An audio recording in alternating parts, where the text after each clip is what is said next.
හොඳයි. .NET 10 එනවා.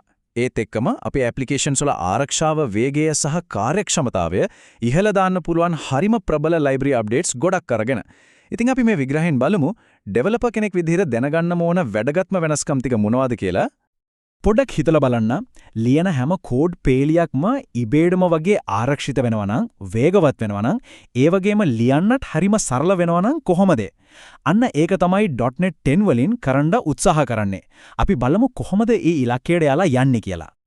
හරි, එහෙනම් බලමු .NET 10 කොහොමද මේ පොරොන්දු ඉටු කරන්නේ කියලා. අපි කෙලින්ම කතාවට බහිමු. මොනවාද මේ ලයිබ්‍රරි වලට ඇවිත් තියෙන ලොකුම වැදගත්ම වැඩි දියුණු කිරීම කියලා බලමු. අපි වැඩේ පටන් ගමු වැදගත්ම තැනකින්. security. මොකද අපි දන්නවනේ ටෙක් ලෝකයේ තර්ජන හැමදාම අලුත් වෙනවා, දියුණු වෙනවා. ඉතින් .NET 10 වලින් ඒ අභියෝගවලට මුහුණ දෙන්න අවශ්‍ය කරන හරිම තීරණාත්මක security upgrades කිහිපයක් හඳුන්වලා දෙනවා. හරි. මේකේ නම ටිකක් සංකීර්ණයි. ඒත් මේක අනාගතයට හරිම වැදගත් දෙයක්. හිතන්න මෙහෙම. අපේ දැනට තියෙන එන්ක්‍රිප්ෂන් එක හරියට හරිම සංකීර්ණ, කඩන්න බැරි ඉබ්බෙක් වගේ. සාමාන්‍ය පරිගණකයකට ඒක කඩන්න බෑ. ඒත් ක්වොන්ටම් පරිගණකයක් කියන්නේ ඒ ඉබ්බට ගැලපෙන හැම යතුරක්ම එකම වෙලාවේ දාලා බලන්න පුරුවන් මාස්ටර් කී එකක් වගේ. පෝස්ට් ක්වොන්ටම් ක්‍රිප්ටෝග්‍රැෆි නැත්නම් PQC කියන්නේ අර මාස්ටර් කී එකටවත් කඩන්න බැරි ඊටත් වඩා සුරක්ෂිත අලුත්ම ඉබි යතුරු හදන එක. ඒ කියන්නේ අද අපි ආරක්ෂා කරන දත්ත අනාගතේ එන ඕනම තාක්ෂණයකින් සුරක්ෂිතයි. ඉතින් .NET 10 මේ අනාගත සටනට අපිව ලෑස්ති කරන්නේ ප්‍රධාන ඇල්ගොරිතම් තුනකින්. MLK, MLDSA සහ SLHDSA. මේවා නිකම්ම නම් ටිකක් නෙවෙයි.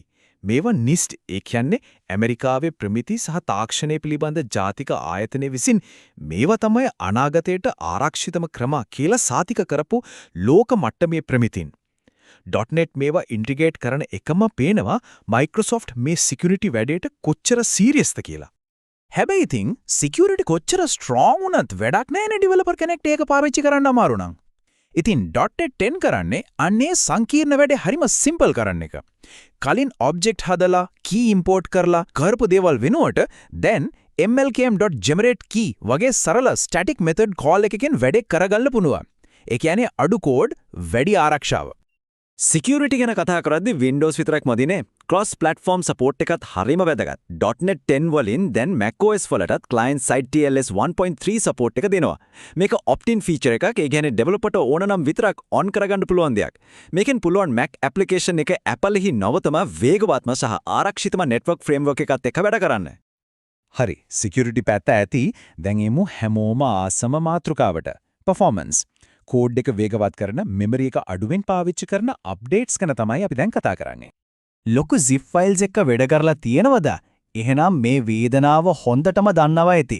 .NET වල පරණ versions වල zip archive එකක් අප්ඩේට් මෝඩ් එකේදී ඕපන් කරාම ඒකේ තියෙන හැම ෆයිල් එකකම විස්තර මෙමරි එකට ලෝඩ් කරගන්නවා.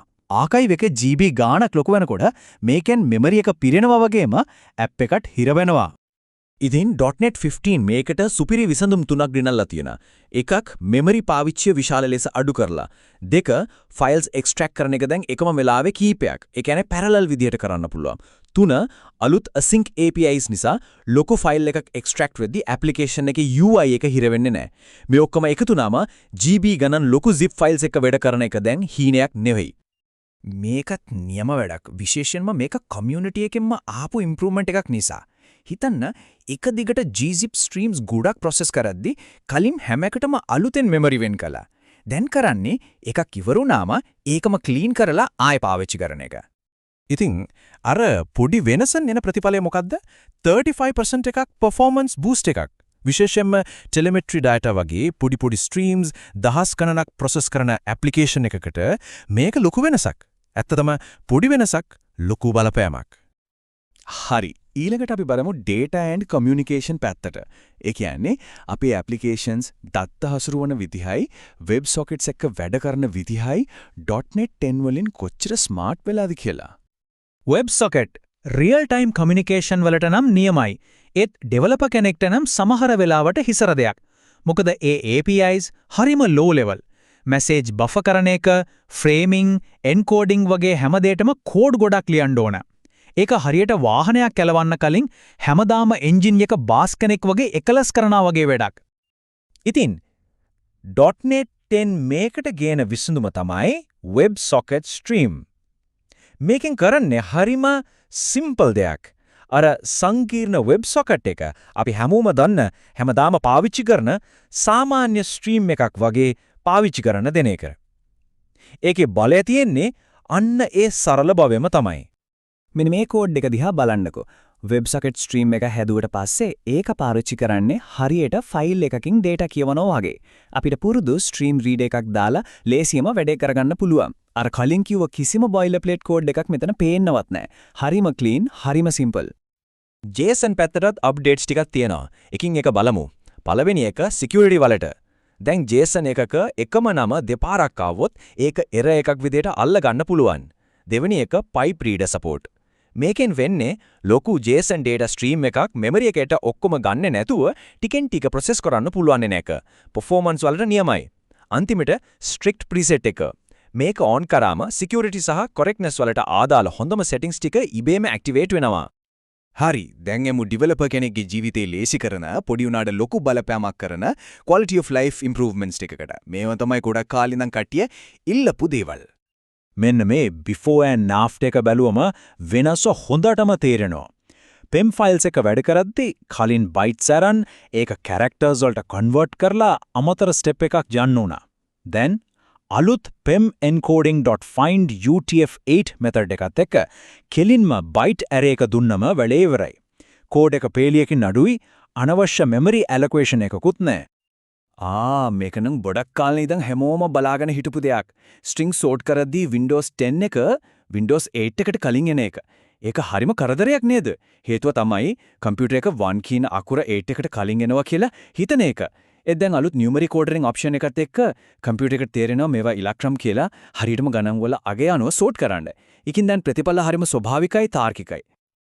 හොඳයි. එහෙනම් මේ කතා කරපු හැමදේම එකට ගත්තම පේන දේ තමයි .NET 10 library updates වලින් අපිට ප්‍රධාන දේවල් තුනක් ලැබෙනවා කියන එක. අනාගතයටත් ඔරොත්තු දෙන security එකක්.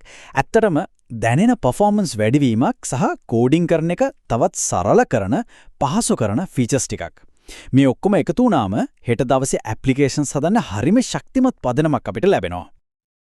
මේ හැමදේම අහගෙන ඉඳලා හිතට එන ප්‍රශ්නේ තමයි මේ අලුත් ෆීචර්ස් වලින් ඊළඟ පටන් ගන්න ප්‍රොජෙක්ට් එකට මුලින්ම எடுத்து කරගන්නේ මොකද්ද? අර අනාගතයේ වෙනුවෙන් data secure කරන PQCද? නැත්නම් app එක පණ ගහලා දුවන්න සලස්වන performance boosts ද? එහෙමත් නැත්නම් කෝඩ් එක ලියන එක ආතල් එකක් කරන අර developer experience improvements ද? ඒ ගැන හිතන එක මේ අලුත් හැකියාවන් ගැන උපරිම ප්‍රයෝජන ගන්න හොඳම පියවර වේවි.